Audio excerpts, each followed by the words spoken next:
Let's start with Elise Haas, who's live in Malala this morning. And Elise, just give us an update on what's happening there right now.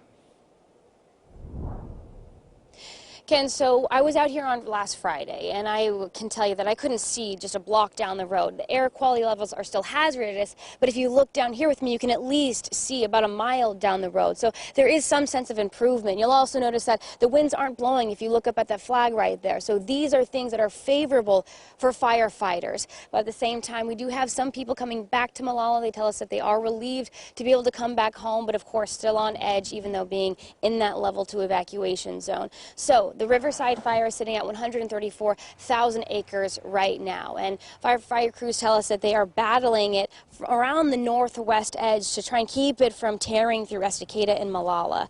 They are focused on saving lives and property, but what that means is that on the eastern side of the fire, which is the forested side, that it is unmanned right now. There's about 100 miles of fire and still no containment this morning, but the incident commander stresses that we will see containment lines very soon.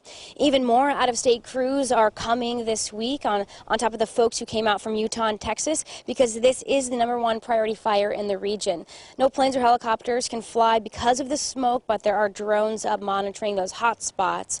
We asked fire officials when homeowners could go back to Estacada, which is in that level 3 zone. They tell us that they still don't know. To get you caught up on those other 3 smaller fires that are burning in Clackamas County, the Unger Road Fire and the Will Hoyt Fire do have 100% containment lines around them. They're still monitoring the smoke and hot spots. As far as the Dowdy Fire, that's still sitting at 20% contained.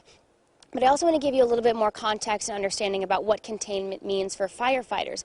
They say that they cannot say something is 100% contained, or they're confident in that, unless they have to go through this entire process. So even though they might not say that there is containment on some of these fires, like the Riverside Fire, that doesn't mean that progress isn't being made. They're just being very cautious, because the last thing that they want to do is say that there is containment and then see that fire jump the line. So again, that is why the incident commander is saying that we will see containment lines very soon on the Riverside Fire. Reporting live in Malala, Elise Haas, KOIN 6 News. All right, thank you, Elise. And we are getting new video into the newsroom of what it's like for people evacuating in Malala, what it was like last week. This video was taken last Wednesday as someone drove through the city.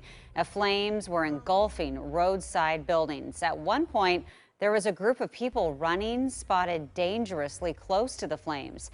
Again, the city of Malala has been downgraded to level 2 evacuation notices as of this week, and that means they can return home, but must be ready to leave again if officials say the fire conditions worsen. Thousands